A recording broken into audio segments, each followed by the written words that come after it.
آل عمران آیات 190 تا 194۔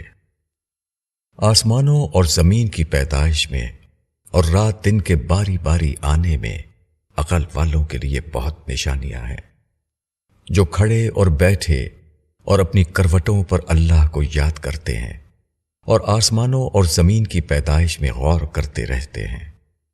وہ کہہ اٹھتے ہیں، اے ہمارے رب، تو نے یہ سب بے مقصد نہیں بنایا، تو پاک ہے، بس ہم کو آگ کے عذاب سے بچا۔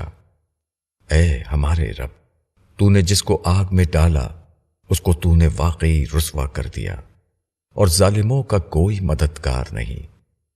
اے ہمارے رب، ہم نے ایک پکارنے والے کو سنا جو ایمان کی طرف پکار رہا تھا کہ اپنے رب پر ایمان لاؤ، بس ہم ایمان لائے۔ اے ہمارے رب، ہمارے گناہوں کو بخش دے اور ہماری برائیوں کو ہم سے دور کر دے اور ہمارا خاتمہ نیک لوگوں کے ساتھ کر۔ اے ہمارے رب، تو نے جو وعدے اپنے رسولوں کی معرفت ہم سے کیے ہیں ان کو ہمارے ساتھ پورا کر، اور قیامت کے دن ہم کو رسوائی میں نہ ڈال۔ بے شک تو اپنے وعدے کے خلاف کرنے والا نہیں ہے۔ تشریح: کائنات اپنے پورے وجود کے ساتھ ایک خاموش اعلان ہے۔ آدمی جب اپنے کان اور آنکھ سے مصنوعی پردوں کو ہٹاتا ہے تو وہ اس خاموش اعلان کو ہر طرف سننے اور دیکھنے لگتا ہے۔ اس کو ناممکن نظر آتا ہے کہ ایک ایسی کائنات جس کے ستارے اور سیارے کھربوں سال تک بھی ختم نہیں ہوتے، وہاں انسان اپنی تمام خواہشوں اور تمناؤں کو لیے ہوئے صرف 50 سال اور 100 سال میں ختم ہو جائے۔ ایک ایسی دنیا جہاں درختوں کا حسن اور پھولوں کی لطافت ہے، جہاں ہوا اور پانی اور سورج جیسی بے شمار بامانہ چیزوں کا اہتمام کیا گیا ہے، وہاں انسان کے لیے حزن اور غم کے سوا کوئی انجام نہ ہو۔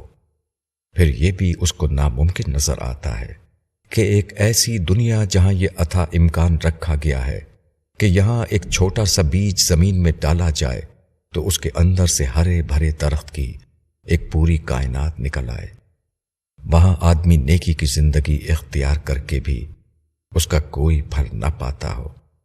ایک ایسی دنیا جہاں ہر روز تاریک رات کے بعد روشن دن آتا ہے، وہاں صدیاں گزر جائے اور عدل و انصاف کا اجالا اپنی چمک نہ دکھائے۔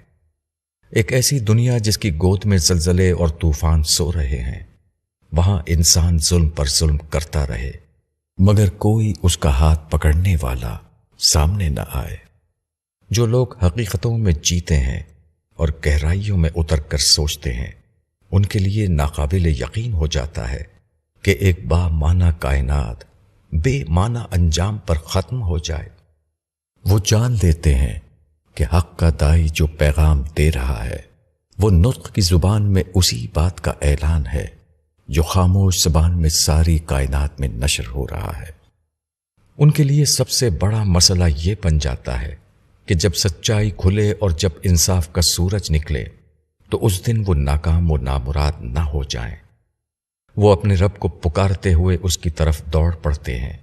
وہ مفاد اور مصلحت کی تمام حدود کو توڑ کر داعی حق کے ساتھ ہو جاتے ہیں، تاکہ جب کائنات کا اجالا اور کائنات کا اندھیرا ایک دوسرے سے الگ کیے جائیں تو کائنات کا مالک ان کو اجالے میں جگا دے، وہ ان کو اندھیرے میں ٹھوکریں کھانے کے لیے نہ چھوڑے۔ عقل اور بے عقلی کا حقیقی پیمانہ اس سے بالکل مختلف ہے جو انسانوں نے بطور خود بنا رکھا ہے۔